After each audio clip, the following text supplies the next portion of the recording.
Hello Brave People, welcome back di my channel Pahayak Riwut. Apa kabar teman-teman yang ada di rumah? Semoga kalian baik-baik saja ya. Terima kasih teman-teman sudah mengklik video ini dan memberikan subscribe ke channel ini dan juga memberikan like serta komen ya teman-teman.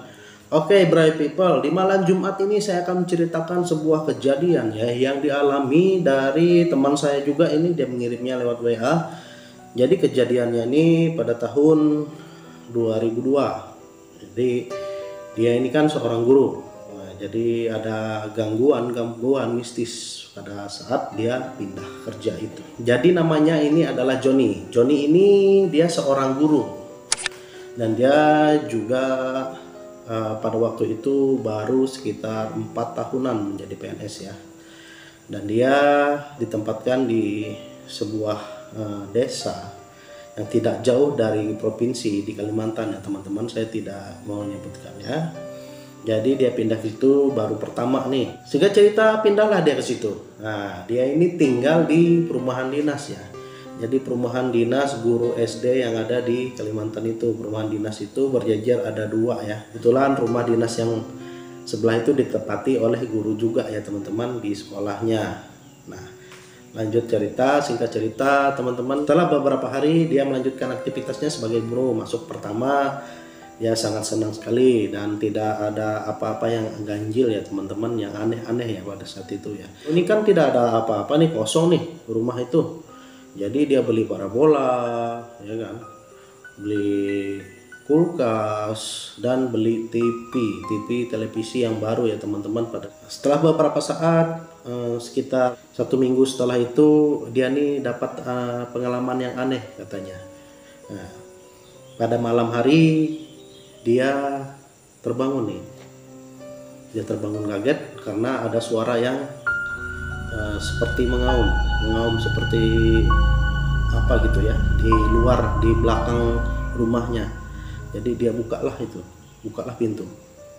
Dia mencari, ternyata ada dari ujung nih jauh, langsung menerkam teman-teman. Jadi seperti anjing ya, anjing yang ukurannya besar ya, mungkin besarnya seperti herder lah, lebih besar dari herder sedikit.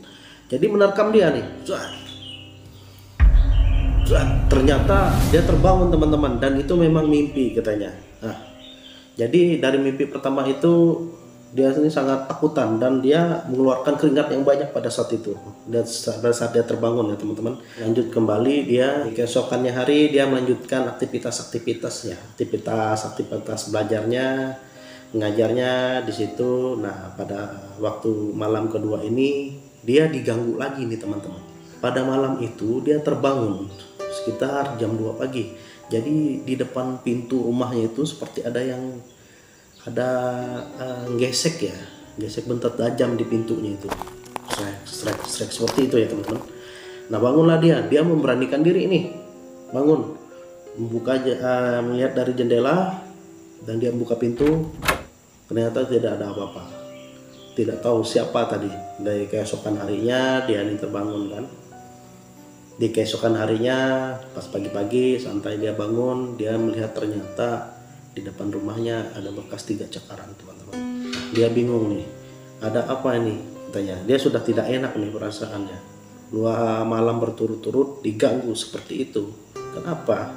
Dia ini bingung, tapi dia pada saat itu tidak memikirkan hal-hal ke sana ya, hal-hal yang membahayakan, hal-hal yang seram, dia tidak memikirkan ke sana. Nah, dia ini waktu itu ada dari warung ya, dia naik motor itu membeli rokok sebungkus rokok ya. Nah, waktu pulang itu katanya sekitar jam 7 malam tuh seolah-olah dia ini seperti diikuti. Dia merasa perasaannya itu tidak enak ya teman-teman pada malam itu katanya. Malam ketiga itu tidak enak. Dia melihat kiri kanan, lihat lagi depan, itu tidak ada. Namun perasaannya ini mengatakan bahwa itu ada orang yang membuntutinya. Nah, jadi lanjut saja lah dia nih. Nah, setelah itu pulang ke rumah, dia sholat ya teman-teman, dan juga masak. Jadi tidak ada apa-apa pada malam ketiga itu. Dan selanjutnya lagi, lanjut teman-teman, malam keempat nih. Malam keempat ini dia nih mengalami kejadian lagi sama seperti hal di malam pertama. dia diterkam lagi teman-teman. Jadi seolah-olah dia nih antara nyata dan tidak. Ini dia diterkam lagi. Nah, besok pagi dia ternyata tidak mengajar teman-teman karena demam tinggi. Demam tinggi 2 hari dia demam tinggi. Waktu itu kebetulan ada kerabatnya yang tidak jauh dari desanya ini, mungkin perhelatan 3 desa ya, pada situ datang mengunjungi dia karena dia sakit ini ya teman-teman. Jadi dikunjungilah oleh kerabatnya itu. Waktu dikunjungi kerabatnya itu, kerabatnya ini melihat masuk ke rumah dan dia merasakan ada sesuatu yang tidak beres ya di rumahnya ini. Dan dia bertanya pada si Joni ini, kamu sampai sakit gini kenapa? Katanya seperti itu kan. Saya tidak tahu. Barulah si Joni ini menceritakan malam pertama sampai malam keempat itu ceritakan hal ini. Jadi kerabatnya ini mengatakan bahwa rumahmu ini lagi diawasi oleh makhluk gaib teman-teman. Jadi dia ini diincar untuk mencelakainya. Kagetlah dia nih kan. Wah, masa seperti itu? Nah, jadi pada saat itu dia minta bantuannya kepada kerabatnya bagaimana caranya untuk mengusir itu.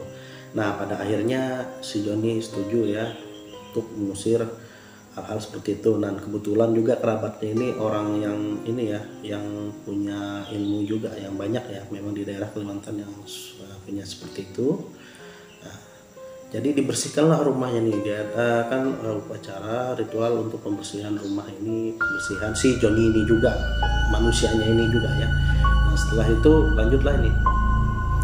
Setelah dibersihkan banyak beberapa sesajen seperti sesajen lah untuk mengusir setan atau roh jahat yang ada di situ. Nah, jadi kerabatnya Joni ini juga seorang yang sakti ya. Informasinya dari Joni ini memiliki beberapa orang-orang gaib juga di dalam dirinya itu, dia memelihara ya. Seperti orang gaib buaya, ular, sampai jin. Nah, seperti itu ya teman-teman ya informasi Joni. Jadi akhirnya selesai lah membersihkan rumah itu, komunikasi, dan ternyata di besokan harinya si Joni ini diberitahukan kerabatnya bahwa yang mengirim ini dia tidak senang sama kamu. Coba kamu tanyakan ke dia langsung. Dia berbisik namanya ke Joni ya.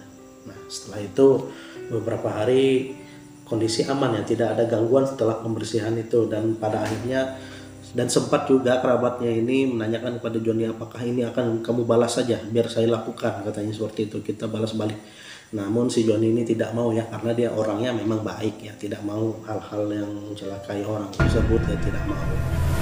Jadi dia tahu sudah mendapatkan nama, orangnya tahu. Akhirnya Joni ini tidak mau melakukan serangan balik itu, namun dia ingin langsung nyamperin itu dan meminta maaf, berkomunikasi sama orang itu agar tidak melakukan hal itu lagi. Nah, di keesokan harinya si Joni ini ternyata mendatangi orang itu teman-teman, dan dia bertanya, kenapa kamu melakukan itu? Saya tahu apa yang kamu lakukan kepada saya. Langsung ditembak gitu teman-teman. Jadi orang ini terkejut ya, dia refleks langsung mengaku, iya saya yang melakukan. Jadi kaget lah kan Joni ini. Oh, kenapa saya tidak ada salah sama kamu, kenapa kamu melakukan ini? Jadi jawaban orang itu apa teman-teman? Jawaban orang itu, saya iri melihat kamu baru masuk kerja sudah beli TV, sudah beli kulkas, sudah beli parabola. Saya yang sudah lama kerja sini tidak ada beli apa-apa, TV butut. Nah, seperti itu aja alasannya. Jadi memang orang yang iri dengki ini teman-teman susah juga ya kita bilang seperti itu. Dan si Joni ini langsung bilang, saya kan bukan dari mana, saya kan ngutang semua di bank, katanya kredit. Jadi terkagetlah juga kan tetangganya ini, yang melakukan ini adalah tetangganya sendiri. Karena iri, jadi ada barang-barang baru yang diantar naik pickup. Jadi dia merasa iri teman-teman. Nah, pada saat itu juga dia mengatakan, dan orang itu meminta maaf. Dan Joni juga, dan informasi Joni, orang itu memang suka hal-hal yang klinik ya, tetangganya itu sering terjadi hal-hal aneh. Pernah Joni melihat ada cahaya yang masuk ke situ, peliharaannya atau seperti apa, yang pasti Joni ini tidak ada diganggu lagi karena dia memang baik hati, dia tidak salah pada siapapun ya teman-teman. Nah itu dia cerita dari Joni ini. Dan akhirnya semenjak dia mengatakan itu dan minta maaf juga kepada orang yang mengirim ke dia ini, tidak pernah ada gangguan lagi. Nah itulah ya teman-teman ya. Jadi sifat manusia ini tidak bisa kita tebak ya. Kadang-kadang ya kita pikir baik ternyata tidak, kadang-kadang kita pikir tidak baik ternyata baik ya. Itulah cerita yang dialami si Joni ini ya teman-teman. Nah itu ya cerita Joni ini di Kalimantan ya. Oke, terima kasih teman-teman sudah menonton dan berikan subscribe channel ini, berikan like juga dan komen ya teman-teman, jangan lupa. Saya Tim Pahayak Reward, see you in the next video.